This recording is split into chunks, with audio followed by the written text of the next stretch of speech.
Hey y'all, as mentioned, we're hopping into Propstream. We're going to do a little bit of research today, have a couple things ready to go. As always, thank you for listening. I'm honored to have a little bit of your time. And if you decide you want to go ahead and sign up for using Propstream, there are a couple ways to do so. One of them is here in the free trial period. But we also offer a link down in the show notes that if you decide to stick around and keep using the Propstream service, one of the features is that Propstream will pay my company directly. And what that in turn allows us to do is have funding to offer more free resources to you in our community. So appreciate it if you try out the link first. And when you try out Propstream, I want to show you a couple features that I just love when I do research as a lender, as a investor, and as someone that helps others who want to grow their family wealth through real estate. So you start out by going to the login page on the propstream.com, and then you'll sign into your account. I went ahead and signed in here and want to go ahead and pull up this address. So today I'm looking at a few properties that may be worthwhile purchases, and I want to get some details so I know how to negotiate with sellers. So here's a little address that I saw listed in one of the Facebook groups. It's always important to know where yeah, deals are sourced from so that you can, if when you have success, then you can repeat that. This one is over in the town of Independence, Missouri. Adorable property. I was drawn to that porch when I first saw it. A little house. Let's see, we're at built in 1910. So I usually start by using a process of researching due diligence. I usually start with Zillow or Redfin or like a realtor site just to kind of get the background of what are they trying to sell here, and how long has it been on the market if it's listed with the MLS service. And a couple of new updates. We also want to get this information about the house is fine. We don't really need it when we're doing due diligence, though. We want to look for is taxes and when it was listed for sale. So tax history, 2022, 2021, we see those here, but we don't have any pricing history. That is where I really love a service like PropStream because it will give us more details, the background details. One of the issues with a state like Missouri, as well as Kansas, is that we are non-disclosure states. So when a lender closes on a loan or when a buyer purchases a property, they are not required legally to share the sales price. In other states where they are required to disclose that information, that would have been listed in the pricing information. Missouri and Kansas, it's a guessing game. And we'll have a lot of people that say, well, I want to sell what Betsy sold her house for next door, but they don't realize Betsy did all the updates like we have in this house, and it's not worth the same thing. So we have to really rely on PropStream and services like it to help us know what the history of the property is. So we're going to hop into PropStream. This is brand new for me. I didn't look it up ahead of time. I didn't cheat. So info I see will be new to me as well it is to you. One of the key features in PropStream you have to make sure is that you have the exact address. If you start typing it in and you have a variation of it, it won't find it. It's like Google. You have to have the perfect exact address. You can't just tell it, find McDonald's or something. And you have to have the actual numbers and the street address correct or cannot find it here. The app has the same features, but I also find in the app it's like worse. App's fine for quick research, but it won't have everything. Even like right here, it doesn't know. You have to have the exact address. So that's why I usually start with a third-party website and grab the address, and here I can find it here. This is the property itself off to the side, and then we can see at a quick map. Another item that is important in due diligence is finding out how centrally located a property is. There is less value to properties that are in remote rural areas for investors. It's less value because you have less people to live in the house, less people to sell it to, less people for rentals. We see right away, step number one on our checklist is that there are quite a few other properties around. To open up the listing in Propstream, we'll have to click on the address, and then it gives us more details. Here we have general information that we would have seen on an online site like Zillow or Redfin. And then we see potential value. Again, this is an estimate. It isn't necessarily correct, but it's an estimate of potential value over time. It does do a quick search to see if there's anything disclosed on a property as far as what a mortgage might be. This feature has been updated in the last year. It didn't used to be here. It also looks like it gives you an opportunity to purchase like copies of loan docs or something right here if that was available in our state. And then it does share this. I don't honestly actually look at it very much. It does opportunity says potential equity. So right now it is guessing that there is no mortgage, and that means it has 100% paid off property. This is also another feature I really like because again, it helps with negotiation.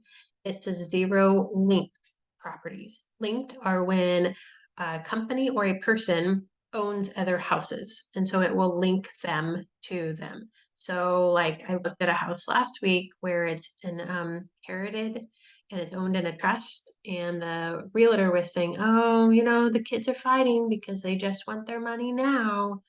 Well, when I researched it in PropStream, I found that they had 11 other properties that the trust was owning. They already get investment income. The sales pitch doesn't really hold value when I can see they own a lot more. So it helps me um, create the best offer for each property because as an investor, I can see more details about it. It's guessing again at monthly rent. This is kind of all over the board with our state because we do not have a trusted source for quoting rent. This is also standard rent. So if you improve a property, you could command maybe $1,200 a month instead of 1,097. Or if a property is in disrepair, again, it's going off of average. If the whole area is in significant distress, the rent's going to be lower. So you can't go off of this for face value. You can use it as a landing point when you research. Let's take a look here on the left. So one of the tabs right now is property details. It always starts with that. Then we'll have a tab for comparables. We have a tab for tax information, which again is important for those of us when we buy something and keep something, we need to know what expected costs will be. And then documents and reports, those are a way that you can buy things through the Propstream system. Right now we see the owners, last names are Hill, the address is here.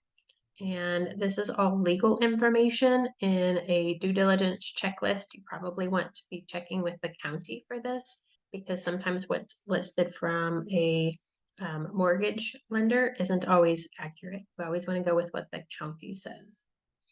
Building square footage, living area, gross total area. So it looks like it's a main level living and then either an upstairs or includes a finished basement potentially. That's why they're claiming larger square footage. Oh yeah, here we go. Basement 980. And I do have to say when you talk to realtors and you talk to appraisers, they don't always include basement area. And we know it's very usable space, but if it floods, and I know some states don't even have basements. We have a lot of them here in Missouri and Kansas, so they're very, very nice and available they're widely available in properties. We do have a legal description.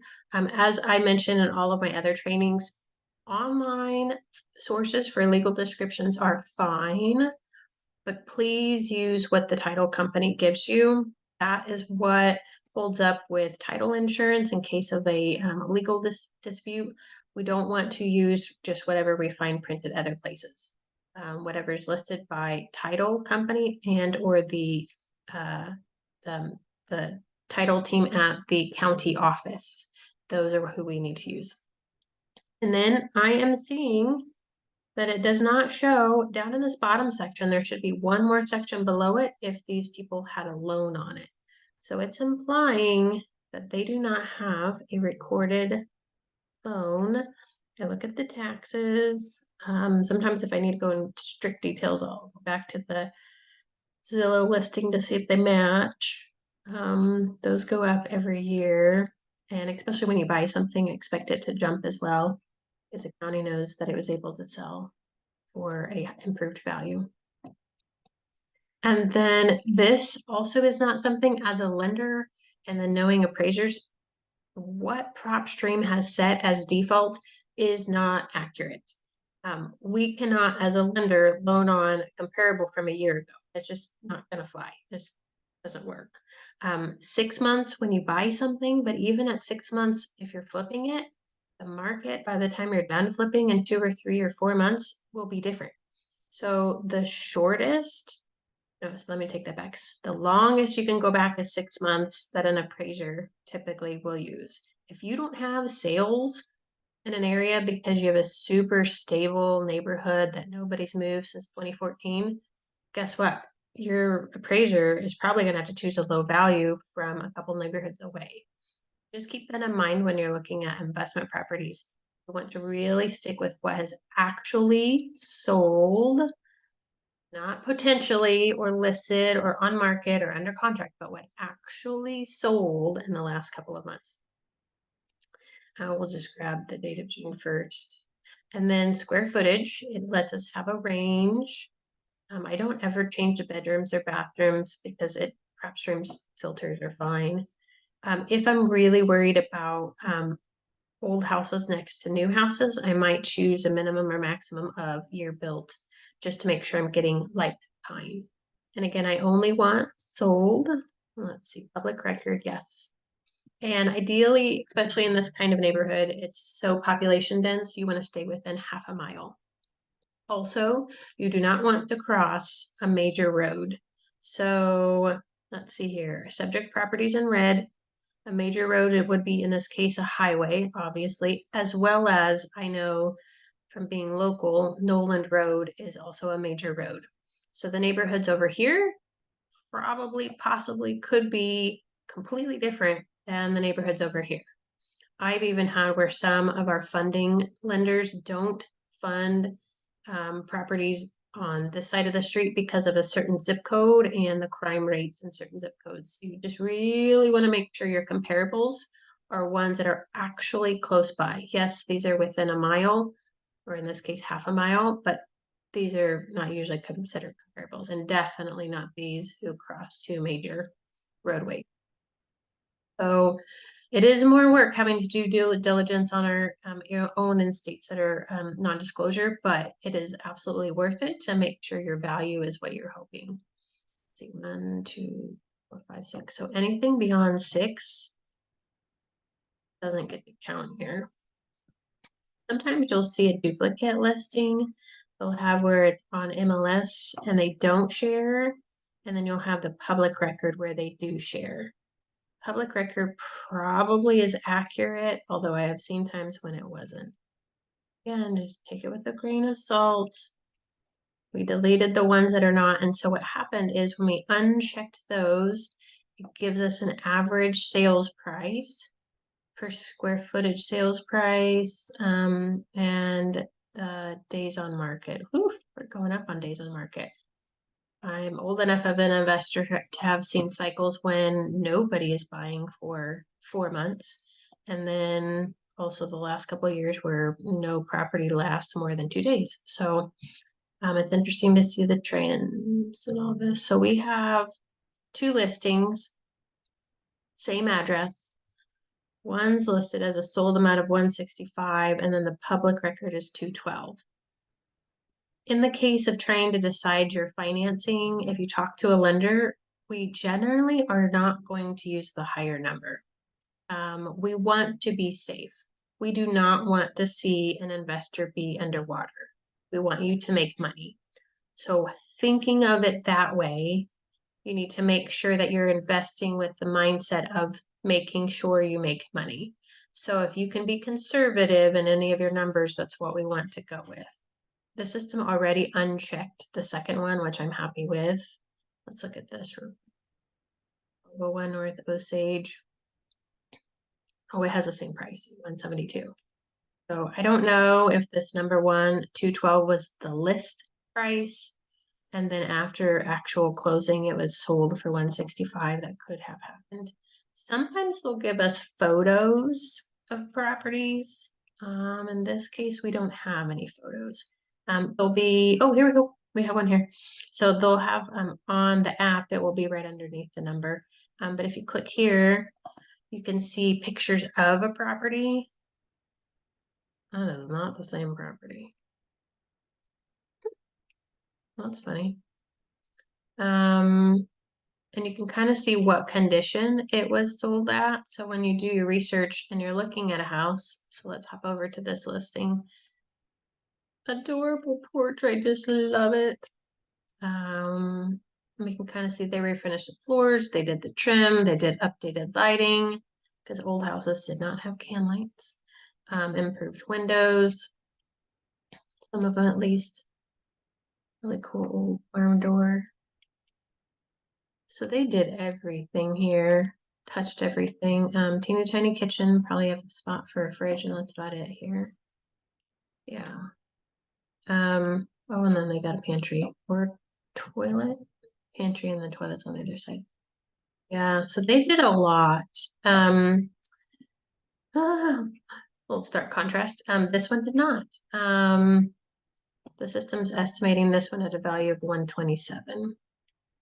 And what was North Liberty wanting? 160. Ooh, that's a difference. But it looks like the photo I chose, it is saying multifamily. Again, the appraiser will not let a single family be compared to a multi-unit. So I forgot to change that property type, single family only.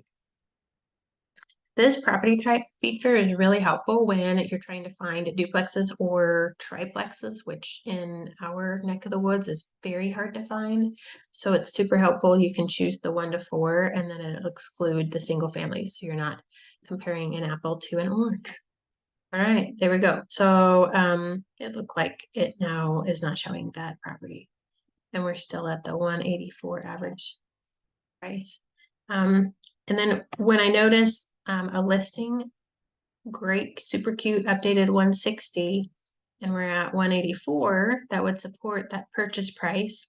But I also want to look through here real quick and see if something's way out of whack. Sometimes, I don't know why, there's an extra zero and a house might be worth $2 million, which in the state of Missouri and Kansas for investment properties, that is not common. I know it is in other states like California or New York, but not in the Midwest. Okay, they all look great. I mean, it looks like there's a few that are higher. Let's take a look at this one. On the map, it shows up. It's kind of pushing it, but there's quite a few. There's a park here. All right, nice little features. Let's take a look at this one too. Updated at some point in the last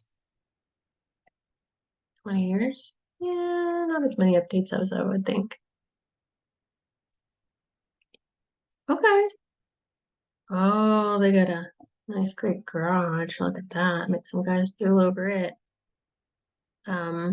Okay, so this one is worth more. It has a lot of real estate. But, you know. All right, so it's not too far off. Personally, as an investor, we never want to own the nicest and best in any neighborhood, especially if you're looking at flipping. We don't want the 240 house next to the 137 house. It's not helpful. Now, if you're the homeowner, different story, doesn't matter as much, but as the investor, you don't want the shiniest penny in the room. So just keep that in mind. I do like that this investment is super cute. It is only a 2-bedroom. Let me go double check and see what bedroom sizes we have here. I have to slide over. This is not comparable to a 4-bedroom. When I think of rent rates, we can rent more when we have more bedrooms. Now, technically, you can put a bed in a basement, but let's see how many here. Maximum 3. You can only, for an appraiser, do 1 plus or minus bedroom or bathroom. So this house, I should have started with that. 2 bed, 2 bath. We can't compare this house to a four bedroom house. Let's see what that does. No, really doesn't change anything. In other areas, you'll see that less population, you'll see this number, the average sale price, change quite a bit when you adjust some of these filters.